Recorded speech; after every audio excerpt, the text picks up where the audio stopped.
Hey guys, Hi, Brian. how was your midterm break? It was great. Yeah, mine too. What about you? It was amazing. I went to Wildlife Conservation Center Sungai Perak last week. What did you do there? I went to see pangolin. Wow, pangolins. I would love to know more about it. Yeah, I'm interested too. Do you guys want to know more about pangolin? Let me show you. Pangolin are one of the most endangered species in Malaysia. The most common species for pangolin in Malaysia are the Sunda Pangolin.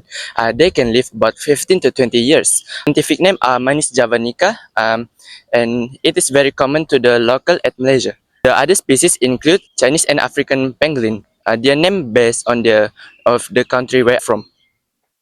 Do you guys know about Sunda pangolin characteristics? Here are some facts about them. Pangolins are unique mammals covered in protective keratin scales.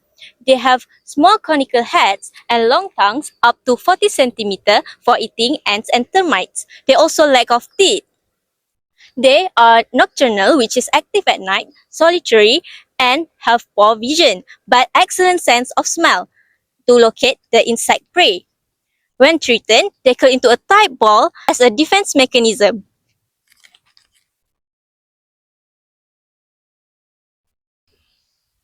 The Sunda pangolin is native to the Southeast Asia where it has lived for thousands of years and thrived in its rainforest and ecosystem. The Sunda pangolin can be found in countries such as Malaysia, Indonesia, Thailand, Philippines, Cambodia, and Vietnam. It has become one of the most common species in the Southeast country Asia, as I mentioned before. Now let's talk about why pangolins are really important to the ecosystem. Pangolins might look small and shy, but they actually play a big role in maintaining the balance of their natural habitats. First of all, pangolins are insectivores, which means their main diet consists of insects, especially ants and termites. This might sound simple, but it's actually extremely valuable to the environment. By eating thousands of ants and termites every day, pangolins help control their populations.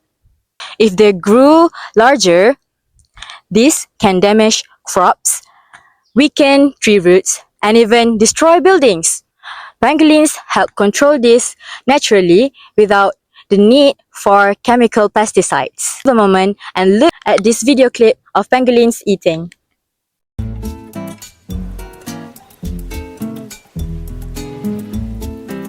Scaly skin is a bonus for the pangolin when it's out looking for dinner.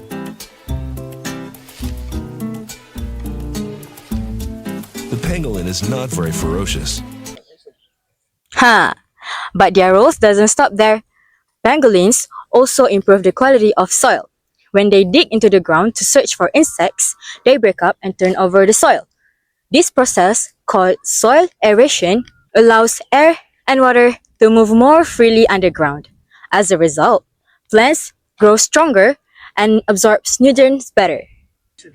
And when grow better, the entire ecosystem benefits. Stronger plants support more animals, improve biodiversity, and help prevent soil erosion. So, in a way, pangolins act like a tiny ecosystem engineers. Even though they are small and often unnoticed, they maintain the balance and health of the ecosystem. Pangolins population are widely believed to be declining due to poaching, illegal trade skills, and main habitat loss and forest degradation. In Sabah, a recent modeling study estimated habitat suitability about 39,530 kilometers squared of forest is considered suitable for pangolins as of 2015, representing of on Sabah lands area of the suitable habitat. 43% is in protected forest, 38% is in production forest, and 19% outside either. But nearly 91% of that area is considered relatively accessible to humans. There are many records of seizures, large threat rescue operation indicating the threat is high.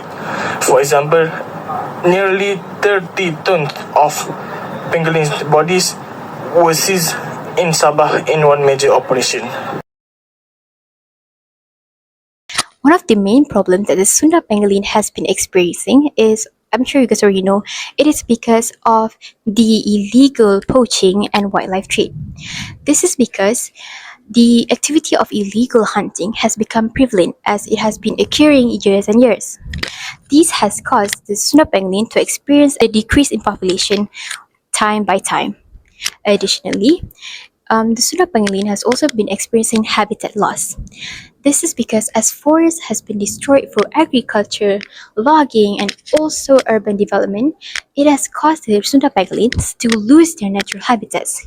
Without places to live in and to hunt, this has caused the population of Sunda pangolin to shrink. Lastly, the Sunda pangolin has also been experiencing low reproduction rate that has led them to extinction. This is because the Sunda pangolin is also known as one of the animal that has a low reproduction rate as they reproduce very slow.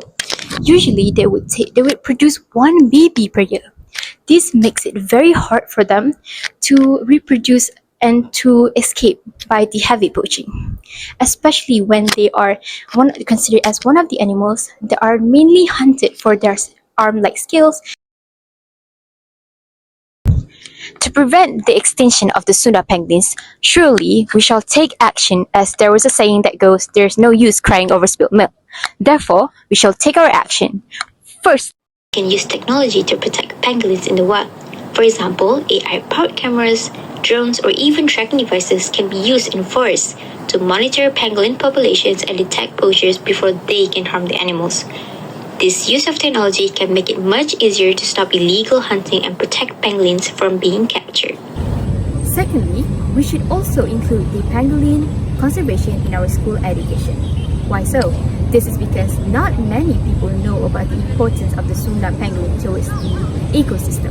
With that being said, the school shall take this opportunity to run special projects or campaigns such as Adopt a Pangolin to spread awareness and support the conservation of pangolins. Second is legal protection from the government. In Malaysia, we know that pangolins are given strongly legal protection at both state and national level. In Sabah, we know that pangolins are classified as a fully protected under the Sabah Wildlife Conservation Enactment 1997 to make it illegal to hunt, possess, and trade the pangolins or the pangolin body parts. At the national level, in Wildlife Conservation Act 2010 in Peninsular Malaysia, they also involve the full protection and enforce the strict penalties for the illegal hunt, possess, and other offence involving the pangolins. Next, government and authorities make a seizing and law enforcement. If you know that in July 2023 at Kelang, Selangor, SPRM Suruhanjaya Penjagaan Rasuah Malaysia have launched a Ops Jaguar. Ops Jaguar is actually an operation that getting international wildlife trafficking network.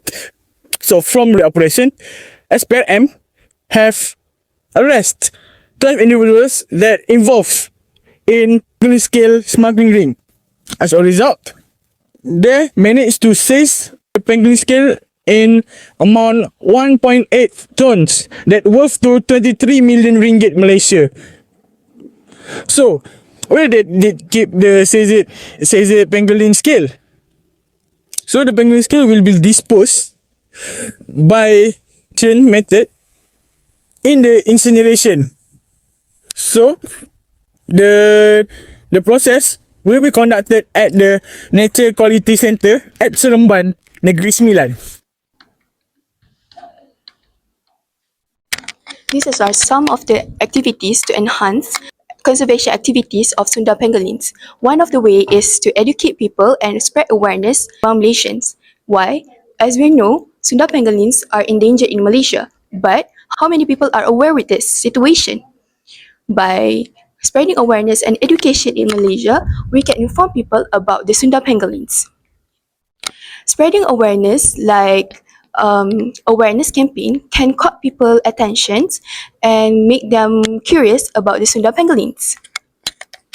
Awareness campaign can be done by several many ways, such as posters and flyers that can be designed and also shared through via social media like TikTok and Instagram.